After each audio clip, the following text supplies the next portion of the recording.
Donc, il y a les initiés qui connaissent la vérité, savent que telle sirène des eaux va se présenter en disant que elle c'est la reine. Les initiés savent que c'est faux. Ils savent qui est, on va dire, les tout premiers sirènes qui ont apparu dans le plan visible lors de l'hybridation avec les mammifères et certains animaux. Eux, ils savent cela, ils connaissent même le nom de ces esprits-là. C'est pour ça qu'on va dans Bel, ce qu'on appelle Jérémie dans les Bibles classiques, mais on va lire dans Bible, dans Bel, Jérémie chapitre 2, versets 28 à 29. Vous allez comprendre quelque chose. C'est pour ça que beaucoup de personnes sont dans la confusion, parce que dans Jérémie, on vous apprend que Jérémie, à un moment donné, il reprochait beaucoup que Yahvé Adonai Jéhovah et Elohim l'Éternel a envoyé Jérémie pour avertir le peuple. Et là-bas, il y a des femmes qui ont commencé à se plaindre en disant, bah, attends, nous on fait des libations, des incubations, on fait des gâteaux à la reine du ciel. Est-ce sans l'accord de nos maris? Donc, nos maris savent cela. Nous, on honore la reine du ciel. Maintenant, les gens se posent la question, c'est qui la reine du ciel? Nous te dirons, c'est Marie, mère de Jésus. Mais si c'est Marie, mère de Jésus, est-ce que Marie, mère de Jésus existait avant que Jésus n'arrive? Selon les Bibles classiques, non. D'autres vont parler, vont dire c'est Athéna, Astarté. Bref, chacun va essayer de vous la donner sa petite révélation avec son cerveau primitif. Qui est la reine du ciel? Ils vont essayer de représenter, non, la reine du ciel, c'est celle-ci, c'est celle-là. Non. Bélé, qui est ce qu'on appelle Jérémie, lui, sait qui est la reine du ciel. On donne même le nom de la reine du ciel. On vous donne même la description de la reine du ciel. Dans Jérémie chapitre 2, versets 28 à 29, il est dit, ma présence dans le monde, c'est-à-dire dans le visible, n'était point appréciée par Digongo Dima, la reine du ciel. Digongo Dima, c'est la reine du ciel. C'est son vrai nom. La toute première sirène des eaux femelles, son vrai nom, c'est Digongo Dima. Elle, c'est la reine du ciel. Quel ciel?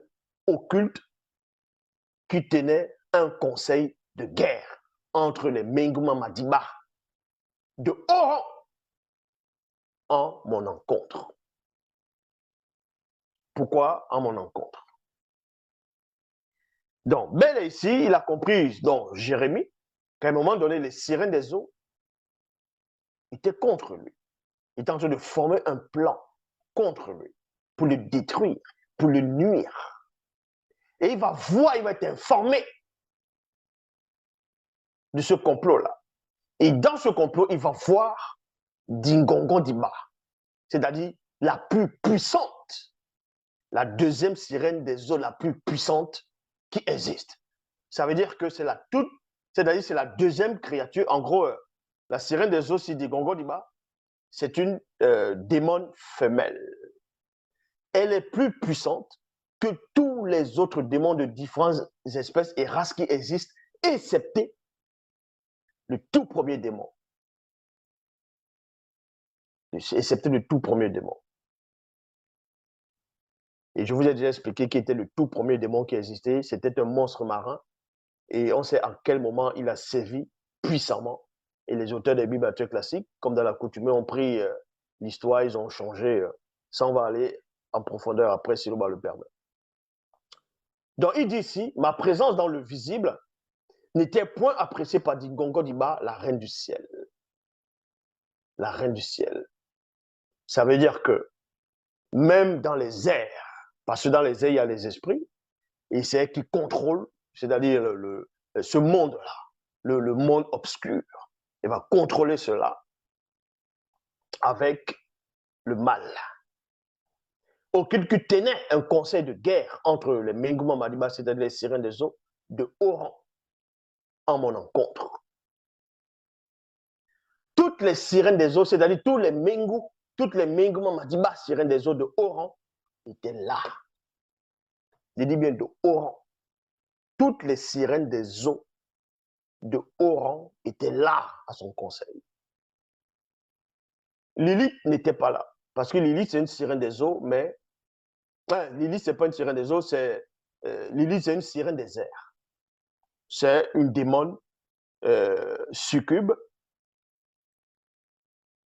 C'est une démon incube, un succube de, on va dire, des airs, hybride, mi-oiseau. Donc, elle n'était pas là parce que ce n'est pas une sirène des eaux, mais elle est sirène des airs et d'une autre catégorie aussi de démons.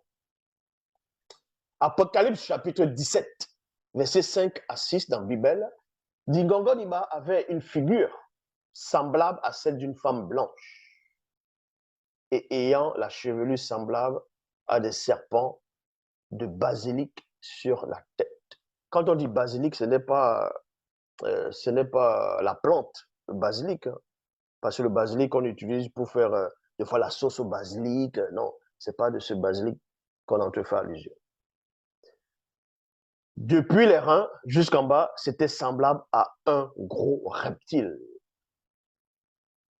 Semblable à un gros reptile. Voici la vraie description de la reine du ciel, dont on fait allusion même dans le livre de Jérémie. Maintenant, quand on dit la reine du ciel, pourquoi la reine du ciel? C'est quoi le ciel? Le ciel, c'est toujours aussi de l'eau, mais dans une autre densité. Le ciel, maintenant, quand on dit la reine du ciel, ça va représenter quoi? Ça va représenter ce qui est en hauteur, dans les hautes sphères. C'est ça la reine du ciel, les hautes sphères. Où tout ce qui est en bas, tout ce qui est en dessous, sont inférieurs à celui qui est en haut, qui domine. Un peu comme dans la mythologie grecque, quand Zeus et ses frères a libéré ses frères, ils ont combattu les titans, ils ont combattu Chronos. Chronos, on l'a mis dans le Tartare, on l'a enfermé. Et Zeus, dans la mythologie grecque, sont partagés. Zeus, lui, il a pris le ciel. Donc, voilà, le haut, le ciel. Poséidon, son frère, a pris la mer, les océans. Hadès, lui, il a pris les enfers, il a pris le souterrain. Et on sait qu'il n'y avait pas que 3 frères. Il y avait aussi les sœurs, Athéna. Pas Athéna, Héra. Héra, c'est la femme de Zeus et en même temps, c'est sa sœur. Si vous voulez savoir, Zeus était le petit frère. Donc, Poséidon,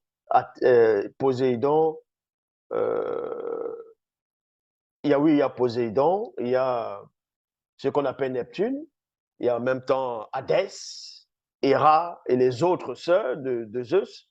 Ce sont les aînés de Zeus. Zeus est le dernier de la famille. Ça, il faut comprendre cela. Parce que quand la mère de Zeus accouchait, Chronos dévorait les enfants. Il a dévoré tous les enfants. Maintenant, elle était encore enceinte. Elle a caché cela à son mari. Et l'enfant là, c'était Zeus, c'était le dernier. Et c'est là où on a caché Zeus. Quand Zeus a grandi, on l'a entraîné et tout. Il est revenu libérer ses frères. Et après, ils ont combattu le père. Donc Zeus est le dernier de la famille. Mais le dernier, c'est lui qui a pris le pouvoir. Bon,